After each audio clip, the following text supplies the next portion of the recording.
Welcome everyone to DROD'S MMA and Boxing. This is my breakdown of Charles Oliviera versus Michael Chandler. Let's see if you guys caught what I caught.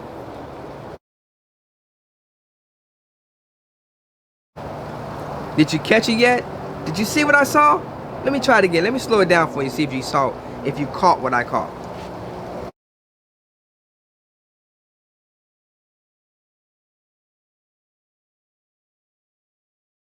So first off, I want to say big props to Charles Oliviera using his experience to overcome his adversity. Going into the fight, I thought to myself, if he shoots in for that double leg and he gets caught with that guillotine, it's going to be over for him.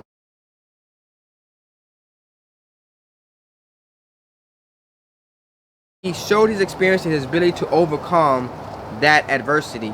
The other thing I noticed is that KO punches. He has losses to KO punches, and I thought to myself, man, if Michael Chandler could put pressure on him, how would he respond? And he responded like a G.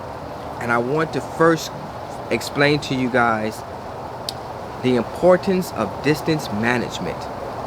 Distance management is key. You know, Charles Oliviera had the reach advantage, and you can see going into the fight that Michael Chandler is used to coming out guns blazing. He's got the punching power. Usually he's very confident in knocking guys out really early. And he came out with that same intensity, because you live by the sword, you die by the sword. But what he did not know was that that boy Charles Oliviera was working on him. He was plotting and he was putting together the secret sauce. The first thing is, you notice in the fight that when they first started, he shook hands and he stepped back.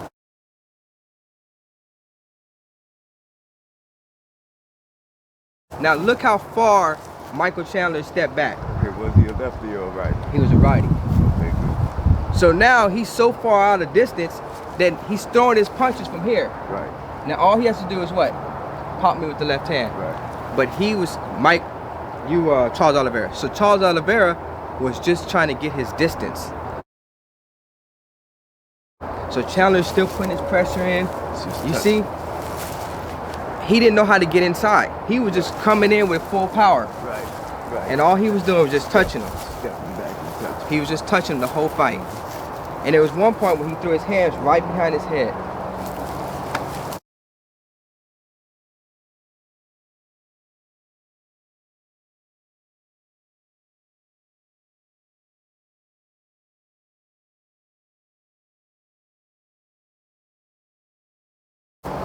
So now, second round comes in, all he has to do, he stepped forward, he touched the hand, got his distance, then he popped the jab.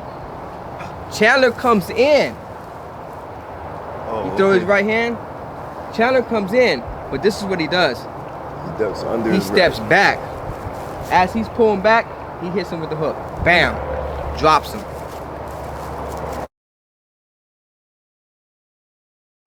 Because he's coming in and he tries to come back out, he's actually putting himself into the power punch. It doesn't take much for him to knock Chandler out, because he has the leverage on his side. Right.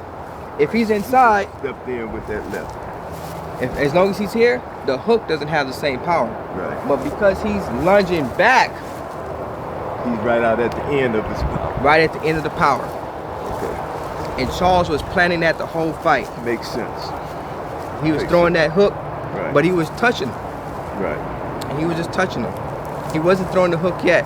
He didn't have the confidence because he didn't have the distance. But once he got that distance, he got his measurement, counter with a nice left hook. Michael, on the other hand, he probably should have finished his technique with a left hook, because that's what they teach you. Yeah.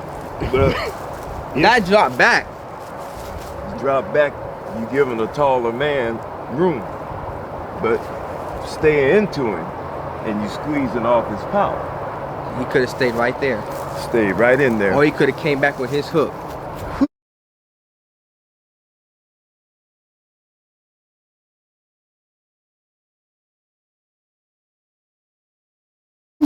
That's why. And a short guy's hook is something to feel. Something to feel. And that's why it didn't look like Charles Oliviera threw a hard left hook, because he didn't need to. Michael Chandler did the work for him. So good. Sounds reasonable. sounds reasonable. Yep. So that's the secret. That's the secret that many people forgot about. I hear people talk about Charles Oliviera stepped in the second round. He stepped in the first round. It's just that he wasn't ready to throw the left hook because Chandler was putting so much pressure on him that Charles Oliviera had to try to get his footing together.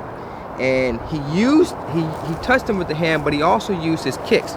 He used his kicks as a range. I know a lot of people don't talk about this, but you can use your kicks as a way to find your range and to get comfortable and to stabilize a person coming forward, to kind of get them to stop coming forward, so that you can land your punches.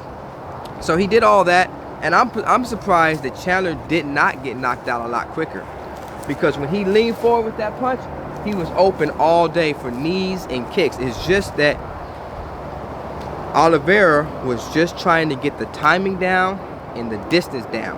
And once he got the timing and the distance, because you see in the first round, he tried to hit him with a check left hook. It just so happened that Chandler came, well, no, it just didn't have the timing. As he was stepping back, it was too short of a hook.